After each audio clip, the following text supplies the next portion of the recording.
अस्सलामु अलैकुम वरहमतुल्लाहि वबरकातुहू। अज़ीज़ तलबा, अल्लाह ताला की ज़ात से उम्मीद है कि आप सब खैरियत से होंगे और आपने गुज़श्ता काम मुकम्मल कर लिया होगा। बेटा, आज हम उसमें जो बाब इन्फ़ियाल की तदरीब सालिस रह गई थी उसको मुकम्मल करेंगे और बाब इस्तिफ़ाल की तारीफ़ वगैरह पढ़ेंगे। तो आप सबक शुरू करने से पहले दुआ पढ़ लीजिए।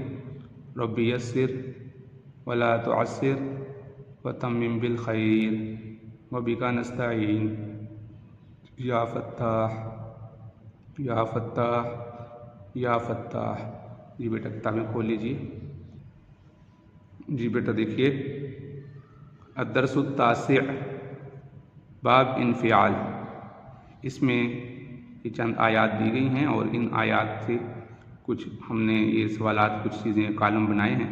इसके मुतल्लिक आपने इसको मुकम्मल करना है। अब देखिए, पढ़ते हम।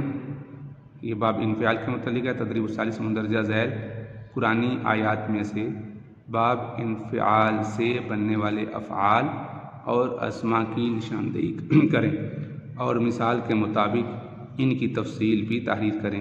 सबसे पहले हम मिसाल कर लेते हैं। आयत पढ़िए। जैसे व इज़न नुजूमुन कदरत, तो अब ये लफ्ज़ क्या है? इन कदरत।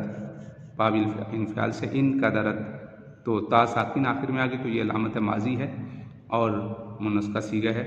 तो खैर, अब इसको हम देखते हैं। यहाँ पर सवाल में क्या पूछा गया है? इसम या फ़ेल। पहले ये बताना है कि ये इसम है या फ़ेल है। इसमें यहाँ लिखना है, फिर उसका वज़न क्या है वो लिखना है, फिर उसके बाद हरूफ असली इसके लिखने हैं, हरूफ ज़ायद हैं वो लिखने हैं, और फिर गिरदान लिखनी है और सीगा लिखना है। तो कितनी बातें पूछेंगी? 1 2 3 4 5 बातें आपसे एक लफ्ज़ के मुतालिक पूछी गई। तो इस तरह हर एक फ़ेल के मुतालिक ये 5 बातें ज़रूरी होती हैं। अब जैसे एक मिसाल दे दें, इन कदरत, तो वज़न अगर फ़ाल से बनाएंगे तो इन फ़आलत रूफ़ असली और रूफ़ ज़ायद का जो तरीक़ाकार था उसको आप ज़हन में रखेंगे कि रूफ़ असली कौन से होते हैं और ज़ायद कौन से होते हैं। एक दफ़ा फिर मैं बता देता हूँ। रूफ़ असली वो होते हैं जिनको अगर कम कर दिया जाए, ख़त्म कर दिया जाए, तो उसका माना बिल्कुल ख़त्म हो जाता है। जबकि रूफ़ ज़ायद ऐसे होते हैं कि जिस माने में तब्दीली हो जाती है, माना बिल्कुल ख़त्म नहीं होता। तो अब इसमें फ़ा, आइन और लाम, काफ, दाल और रा, और ये अलिफ, नून और ता, ये हरूफ ज़ायद हैं। ये ता जो मुन्नस की अलामत है और ये बाब की अलामत है, ये अलिफ, नून और ता, ये हरूफ ज़ायद हो गए। अब हम आते हैं माजी। फ़िल माजी कैसे पता चला? एक तो ये कि इसके शुरू में अलामत मुज़ारे नहीं लगी हुई। दूसरा ये कि इसके आखिर में जो ता साकिन है, ये इस बात की अलामत है कि ये वाहिद मुन्नस गायब माजी से है। इन कदरत, क्योंकि ये अलामत हम पढ़ चुके हैं कि अलिफ, ता या नून में से कोई एक अलामत ज़रूर आती है फ़िल मुज़ारे के शुरू में, तो ये इसमें कुछ भी नहीं आई। हरूफ अतईना जिसे हम पढ़ चुके हैं, तो इसलिए ये जो अलिफ है, ये जो हमज़ा इसके शुरू में, ये तो बाब की अलामत है। फ़िल माजी और मुन्नस वाहिद मुन्नस गायब का सीगा है। अब आगे देखिए, फ़न फ़लका, फ़न फ़लका। अब इन फ़लका, ये इसमें लिख देंगे, इस वज़न निकालेंगे, क्या बनेगा? इन फ़आला। हरूफ असली आप देखेंगे, फ़ा, अलिफ इसको और नून को ये ज़ायद हैं, फ़ा, लाम और काफ ये इसके हरूफ असली हैं, और अलिफ और नून इसमें ज़ायद हैं। अब सीगा बताएं, माजी गिरदान बताएंगे कौन सी है? ये माजी मारूफ है। और सीगा कौन सा है? इन फ़लक, इन फ़तरा, इन फ़अला, इन फ़लका। जी, वाहिद मुज़क्कर गायब का सीगा हो गया। आगे फ़न तलक़ा, ये भी कुरान मजीद में आयत ली गई है ताकि आपको मालूम हो जाए कि मुख्तलिफ़ सीगे कुरान मजीद में आए हैं। तो देखिए, अलिफ, ये अलामत है तस्निया की। पहले तो आप ये लिखेंगे इसमें फ़न, इन तलक़ा, वज़न इन फ़आला। अब यहाँ इसमें हरूफ असली निकालेंगे, कौन से होंगे? इन तलक़ा में अलिफ और नून को भी छोड़ दें, हमज़ा और नून को भी छोड़ दें, और आखिर वाले अलिफ को छोड़ दें, तो क्या बनेगा? तलक़ा। तो हरूफ असली तलक़ा आ गए। और जो बाकी हरूफ हैं, इसमें शुरू में अलिफ ये यहाँ लिख दें, और नून भी यहाँ लिख दें, और अलिफ भी यहाँ लिख दें, ये जो तस्निया की अलामत है। तो माजी मारूफ, और सीगा कौन सा है? तस्निया मुज़क्कर गायब। जी, आगे देखिए, फ़म बजसत, तो इम बजसत होगा, क्या बनेगा? इम बजसत। तो ऊपर क्या था? इन कदरत, इम बजसत। तो इन कदरत और इम बजसत बिल्कुल एक ही वज़न, एक ही सीगा है। यहाँ पर वज़न वो सारी सिर्फ हरूफ असली और हरूफ ज़ायद में फ़र्क आएगा। तो इसके हरूफ असली क्या हैं जी बता दें, बजसा, और बाकी जो हरूफ हैं वो ज़ायद हैं जी। मुझे उम्मीद है आपको समझ आ रही होगी। आगे देखिए, व इन असाबतहु फितनतुन इन क़लबा, इन क़लबा और इन फ़लका में कोई फ़र्क नहीं है, स्वाय इसके हरूफ असली के एतबार से, वज़न के एतबार से कोई फ़र्क नहीं। तो इन क़लबा, इन फ़अला, तो क़लबा इसके हरूफ असली हैं और इसमें जो शुरू में हमज़ा और नून है ये ज़ायद है, और माजी मारूफ और वाहिद मुज़क्कर गायब का सीगा।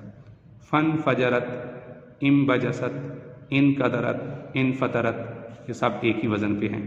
तो अब फजर है इसके हरूफ असली हैं, बाकी ज़ायद लिख देंगे और माज़ी गिरदान और सीगा यही आएगा। मेरा ख्याल है आपको समझ आ गए। मुनफतिरुन जी, ये एक सीगा थोड़ा जुदा आया है, ये माज़ी गिरदान से नहीं है। ये बताएं इसम या फ़ेल में, ये पहले ये बताएं कि इसम है या फ़ेल है जी। बिल्कुल दुरुस्त, ये इसम है, इसम फ़ाइल का सीगा बनता है।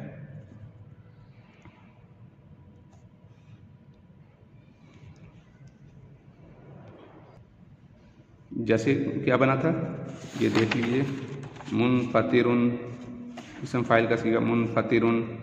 तो अब यहाँ पर क्या आया ये देखिएगा, मुनफतिरुन, तो ये इसम मुनफ़ाइलुन। अब इसके हरूफ असली बता दें, फ़तरा, फ़तरा, बाकी जो हरूफ हैं मीम नून ये ज़ायद हो गए, और गिरदान कौन सी है इसम फ़ाइल, और सीगा कौन सा वाहिद मुज़क्कर गायब। तो इस तरीके से बेटा ये आपने सात कुल सीगे हैं, उनमें से एक मिसाल में जिक्र कर दिया, पीछे 6 सीगे आपने खुद से लिखने हैं, खुश खत करके लिख लीजिएगा। इसके बाद हम आते हैं बाब इफ़आल की तरफ, बाब इस्तिफ़आल की तरफ। बाब इस्तिफ़आल जैसे सुलासी मज़ीद के हम अबवाब पढ़ रहे हैं, उनमें से एक बाब ये भी है। इस बाब की अलामत ये है कि इस बाब में फ़ा कलमा से पहले सीन और ता ज़ायद होते हैं, जैसे इस्तनसरा, इस्तफ़अला, इस्तनसरा, इस्तफ़अला।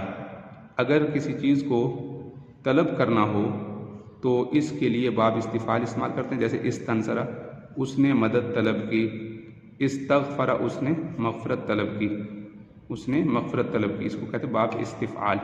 फिर इसकी वही सरफेस की जैसे हम पीछे बाब इन्फ़ियाल की पढ़ के आ चुके हैं, इस्तनसरा यस्तनसिरु इस्तिनसारन, फ़हुव मुस्तनसिरुन व उस्तनसिरा युस्तनसरु इस्तिनसारन फ़ज़ाका मुस्तनसरुन, अल अम्रु मिन्हु इस्तनसिर वन्नहयु मिन्हु ला तस्तनसिर। तो ये आप इसको याद कर लें, ये बिल्कुल उसी वज़न पर है जैसे वो उसके साथ मिलती जुलती है। आप थोड़ी सी मेहनत करेंगे, याद करेंगे तो ये गिरदान भी आपको याद हो जाएगी। सरफ़ सग़ीर पे थोड़ी मेहनत ज़्यादा कर लें, इसलिए कि इसमें तकरीबन हर गिरदान का एक सीगा ज़िक्र कर दिया जाता है, तो फिर उससे बकिया सीगे बनाना आपके लिए आसान होते हैं। इस्तनसरा ये वाहिद मुज़क्कर गायब, ये माजी से मारूफ़ का, मुज़ारे मारूफ़ का, और इसम फ़ाइल का, माजी मजहूल, मुज़ारे मजहूल, और इसी तरह इसम मफ़ऊल और अमर और नहीं के ये सीगे आ गए। तो अब 2 चीज़ें होंगी, एक तो ये कि इसके शुरू में सीन और ता कायद होती है, दूसरा इसका वज़न जो है, इसका जो मकसद होता है ये किसी चीज़ में तलब करने के लिए आते हैं, जैसे इस्तनसरा उसने मदद तलब की, इस्तग़फ़र उसने मग़फ़रत तलब की, और उसके बाद ये सरफ़े सग़ीर ज़िक्र कर दी गई। तो इसको भी याद कर लें और लिखने का काम भी मुकम्मल कर लें, और जब ये काम मुकम्मल हो जाए तो स्कूल चेक करने के लिए भिजवा दीजिए। जज़ाकल्लाहु खैरन, आसान जज़ा। अस्सलामु अलैकुम व रहमतुल्लाहि व बरकातुहू।